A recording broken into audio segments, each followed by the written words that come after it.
Muy buenos días, tardes y noches para todos y todas. Ante nada quiero agradecerles a cada uno de ustedes por el tiempo de estar mirando este video, de estar compartiendo este trabajo que les acerco.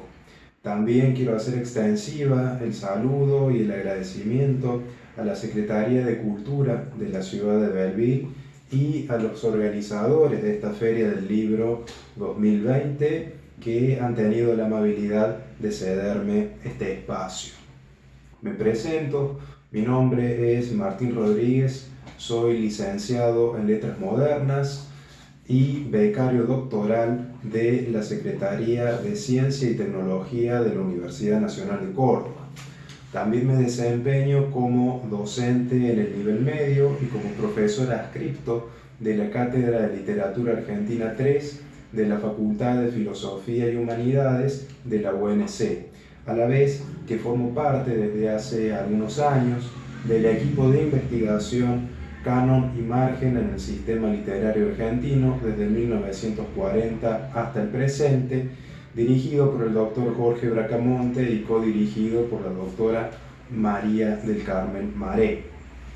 La propuesta de este video tiene que ver con acercarles una noción teórica que estoy trabajando desde el año 2015 aproximadamente, desde el momento mismo en que tuve que preparar mi trabajo final de licenciatura y posteriormente la continué trabajando y la continúo trabajando en mis estudios de posgrado.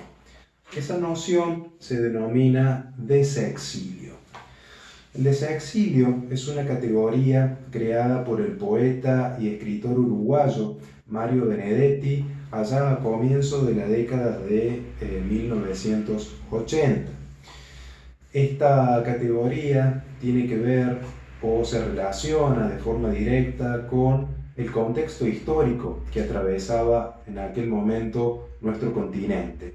Un contexto caracterizado por la finalización, o más bien diría yo, el comienzo de la finalización de las dictaduras que habían asolado en la parte sur de América desde la década del 60 y hasta bien entrados los años 80.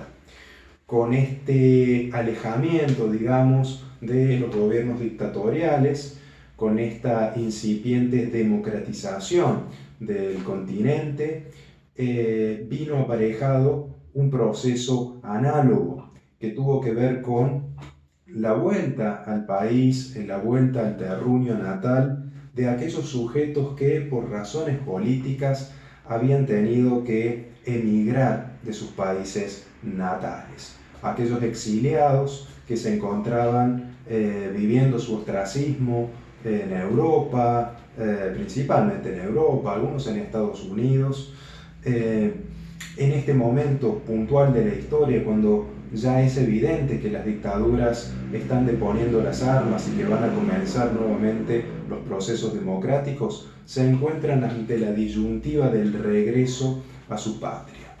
Esta circunstancialidad no estuvo exenta, desde luego, de contrariedades, de inquietudes y de bemoles.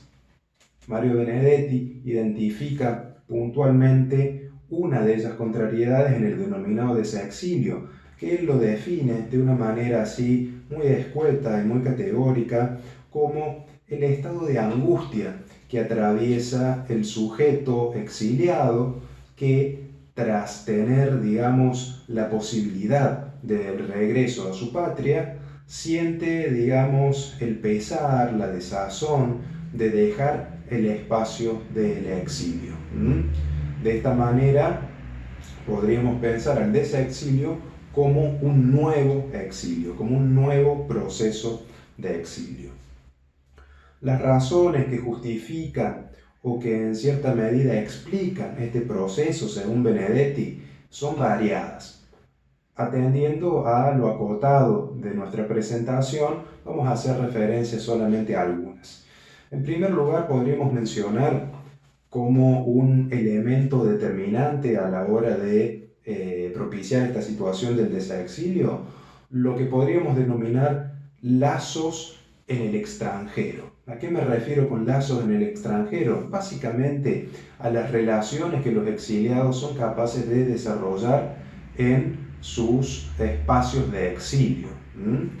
Estos exiliados, cuando atraviesan, digamos, esta circunstancia, no lo hacen aislados, metidos en una habitación de 4x4, sino que se relacionan también con los demás habitantes del país en donde están exiliados, generan amistades, en algunos casos incluso forman familias, generan lazos laborales, generan lazos profesionales. Esto genera desde luego que aquella sensación de extrañamiento que quizás hayan sufrido en los primeros tiempos del exilio, se transformen paulatinamente en una situación de acostumbramiento y de afincamiento en el lugar que lo ha acogido. Otra circunstancia que influye en esta digamos, situación de angustia tiene que ver con el conocimiento mediado de la realidad local. ¿A qué me refiero con esto? El exiliado, de acuerdo a la conceptualización de Benedetti, cuando se encuentra en el exilio no tiene un conocimiento cabal del espacio que ha dejado atrás. El espacio natal aparece totalmente mediado para este sujeto, es decir, todo aquello que se pueda enterar de su patria viene determinado o viene acompañado de comentarios de otros exiliados, o bien de noticias periodísticas, o bien de cartas de algunos familiares, etcétera, etcétera, etcétera. La cuestión es que el exiliado, en definitiva, no tiene un contacto real con el lugar que ha dejado atrás. No sabe de forma cabal y concreta qué es lo que sucede en su patria. Y además podríamos sumarle a esta incertidumbre el hecho de que a comienzos de los 80, cuando se comienza a vislumbrar esta nueva democratización del continente, absolutamente nadie estaba seguro de que ese proceso democrático podría llegar a continuarse de manera sostenible en el tiempo, ¿sí? Cabía la posibilidad de volver al país ilusionado con un proceso democrático y que al poco tiempo irrumpiera una nueva dictadura. Finalmente, otro factor muy importante es la mirada de los demás. Mario Benedetti sostiene que un gran temor del desexiliado tiene que ver con los juicios o las apreciaciones que pudieran hacer aquellos sujetos que no pudieron o no quisieron abandonar el espacio natal, el espacio original. Aquellos sujetos que en vez del exilio optaron, ya sea por voluntad propia o porque no les quedaba otra oportunidad, por quedarse en el terruño. La mirada de estos sujetos puede ser hostil, puede ser, enjuiciadora de la decisión tomada por el exiliado en su momento. Todo esto incrementa, desde luego, el estado de angustia y el estado de desazón de un sujeto que, teniendo la posibilidad de volver a su país, realmente siente una profunda angustia, realmente siente un profundo temor por abandonar el espacio del exilio que a lo largo del tiempo ya se ha convertido, digamos, en el espacio de la seguridad, en el espacio de la confortabilidad. Vamos a ejemplificar un poco esta noción de desexilio con dos textos de Mario Benedetti. El primero de ellos, Primavera con una esquina rota, una novela publicada en el año 1982, que constituye una de las piezas narrativas más importantes de Mario Benedetti y más difundidas también, junto con La Tregua, por ejemplo, que es anterior, en la década del 70. También vamos a ver algunos ejemplitos en otra novela de Benedetti titulada Andamios del año 1996. Ambas producciones son realmente muy recomendables por una cuestión lógicamente de tiempo. No vamos a poder ahondar en detalle en cada una de ellas, pero bueno, queda hecha la invitación a cada uno de ustedes para que puedan conseguir los textos, puedan leerlos, puedan disfrutarlos y puedan analizarlos. Son textos muy fáciles de conseguir. El primero de los textos que nos ocupa entonces, Primavera con una esquina rota, como les mencionaba, fue publicada en el año 82 durante el exilio español de Mario Benedetti. En él encontramos una trama en donde destacan 5 personajes principales, 5 actores principales. Santiago, que es un militante uruguayo que está detenido, está purgando pena en la penitenciaría de Libertad. Graciela y Beatriz, que son su esposa y su hija respectivamente, quienes están viviendo en el exilio, ¿sí? No se encuentran en Uruguay. Graciela desempeña tareas de secretaria, mientras que Beatriz, bueno, vive su infancia y desarrolla tareas escolares en el espacio que han elegido para vivir. Don Rafael, además, que es el padre de Santiago, es un intelectual, un docente, investigador, que también está en el exilio. Y finalmente Rolando, quien es uno de los principales amigos de Santiago, compañero de militancia, y que a la larga termina estableciendo una relación sentimental con Graciela, es decir, con la mujer de su amigo.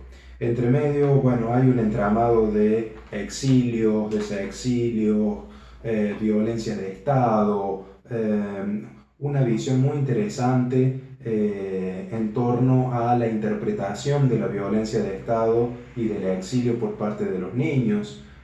Bueno, un entramado bastante complejo, pero sumamente recomendable de leer y de explorar. Les voy a leer solamente 2 citas en donde vamos a poder ver reflejado un poco esta noción de exilio que les estaba mencionando, de desexilio, perdón, que les estaba mencionando. Estoy en la página número 92 y dice la cita: habrá cambiado la sintaxis en esa sociedad todavía no nata, que en ese entonces aparecerá como debilucha, anémica, vacilante, excesivamente cautelosa, pero con el tiempo irá recomponiéndose, inventando nuevas reglas y nuevas excepciones, palabras flamantes desde las cenizas de las prematuramente calcinadas, conjunciones copulativas más adecuadas para servir de puente entre los que se quedaron y aquellos que se fueron y entonces volverán. Pero nada podrá ser igual a la prehistoria del 73. Para mejor o para peor, no estoy seguro. Y menos aún estoy de poder habituarme, si algún día regreso a ese país distinto que ahora se está gestando en la trastienda de lo prohibido.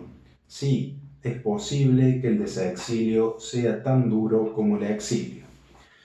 Vemos entonces en esta cita cómo don Rafael, uno de los actores que les mencioné anteriormente, hace alusión a esta angustia de regresar, a esta incertidumbre de no saber qué es lo que se está gestando en el país propio, de no estar seguro de que aquello que se está gestando sea mejor o peor, pero de lo que sí se está seguro es que nada va a ser igual a la situación anterior al año 1973, que es cuando comienza la dictadura en Uruguay.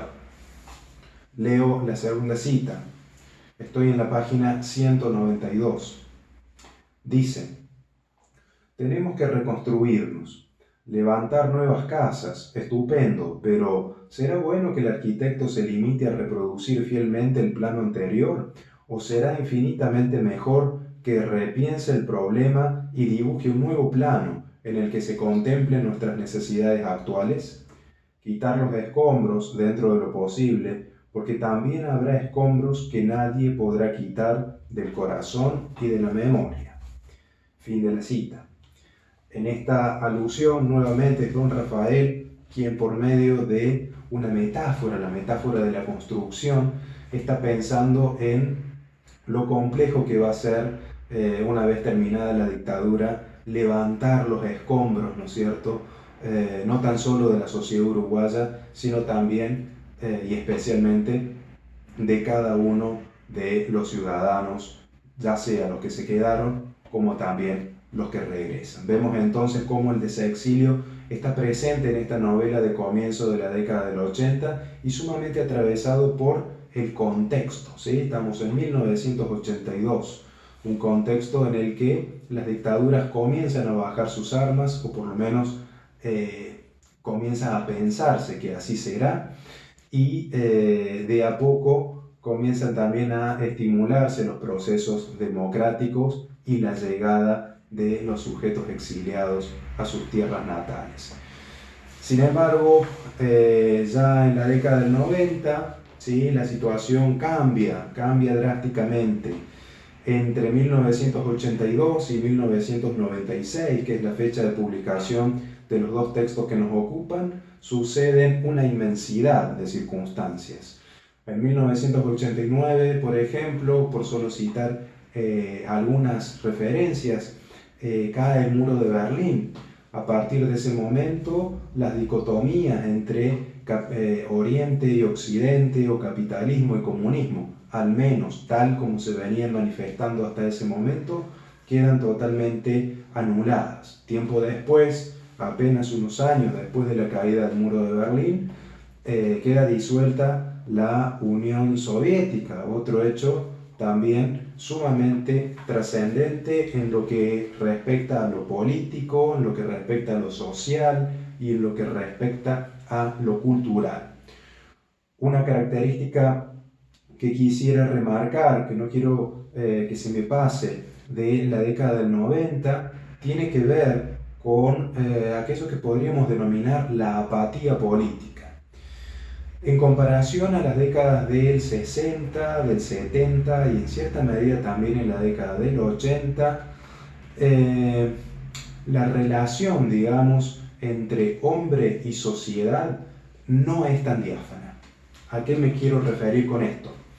Durante la década del 60 y la década del 70, el contexto cultural, el contexto intelectual, propiciaba un cierto compromiso entre los sujetos y las sociedades a las que esos sujetos pertenecían. Tenemos, por ejemplo, por solo hacer una referencia, el existencialismo francés del siglo XX, cuyos principales referentes fueron Jean-Paul Sartre y Albert Camus, que proponían, digamos, o estimulaban una íntima relación entre sujeto y sociedad, en tanto que el sujeto era responsable de su vida y de sus actos, y esos actos indefectiblemente influían en la sociedad.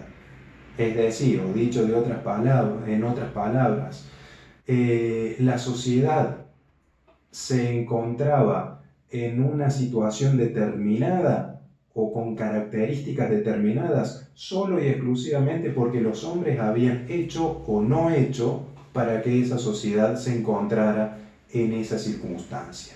Hay entonces en esa época una conjunción muy importante entre sujeto y sociedad, que en la década de los 90 realmente no encontramos. Hay una fuerte apatía política, que en el caso argentino, por ejemplo, después terminará deformando en la crisis del 2001, en donde la principal proclama era que se vayan todos, ¿no es cierto?, como una especie de incitación al vaciamiento institucional, al vaciamiento político y a la renovación de las estructuras dirigentes.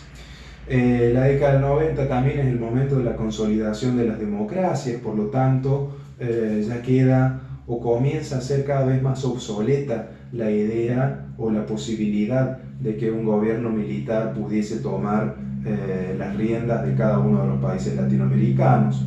Es además la época de una fuerte mercantilización, de una fuerte materialización, una época atravesada por la globalización, por los medios de prensa, por la mass media, por, digamos, una fuerte ideología operativa materialista. En este contexto se escribe Andamios, en donde la noción del desexilio es retomada, pero ya desde la apatía de los 90. Ya no está tan presente como en Primavera como en una esquina rota la importancia de lo ideológico, de lo político, la idealización, por decirlo de algún modo, de aquel que está preso por sus ideales. En los 90 y en esta novela puntualmente, todas esas nociones son incluso, yo diría, casi que ironizadas. Les voy a leer solamente 2 citas como para que ustedes tengan una referencia. La primera dice así, y estoy en la página 98. Decime un poco, ¿qué logramos? ¿Qué vuelco revolucionario? ¿Qué derrota de la injusticia? Hasta el Che Guevara se murió de pena. Nada, viejo, nada. De modo que, al concluir el 5.º día de meditación y autocrítica, decidí arrimarme al viejo partido colorado de mis ancestros con claras señas de contrición y explícitas intenciones, nunca por escrito, de compensar mis culpas, atribuibles a la inexperiencia de mi desamparada juventud, y pagarlas en cómodas cuotas de programada transición que confluyera, y así fue, en un virtual repudio del fidelismo y una discreta, aunque todavía vergonzante adhesión a aquello que en lejanos tiempos habíamos llamado imperialismo. Fin de la cita. En esta referencia, uno de los personajes, Eduardo Vargas, un ex militante que había transcurrido el tiempo de los 70 junto con Javier, que es el protagonista de esta novela, había transitado, digamos, los caminos de la lucha revolucionaria. Ya en los 90, este sujeto Vargas, totalmente decepcionado por lo conseguido durante años anteriores, en donde él solamente encuentra desazón, encuentra sufrimiento, decide ya en los 90 arrimarse al Partido Colorado, arrimarse más a la derecha y criticar fuertemente aquello que en otras épocas no tan solo avalaba, sino que militaba de forma enérgica. Vemos entonces cómo esto de lo ideológico comienza en los 90 a tener un fuerte viraje, ¿no? Ya no tenemos la intransigencia de los años 70, sino más bien una ideología de la practicidad, una ideología materialista. Les leo la segunda cita, como para ya ir cerrando. Estoy en la página 297. Dice: uno regresa, se dice Javier, con la imagen de una calle en agfa color, o coda color, o caca color, y se encuentra con una calle en blanco y negro. Uno vuelve con una postal de cafés tradicionales, donde todos discutíamos de todo, y se topa con los McDonald's y otras frivolidades alimenticias. Uno se repatria con nostalgia de los abuelos y se encuentra con las zancadillas de los nietos. Fin de la cita.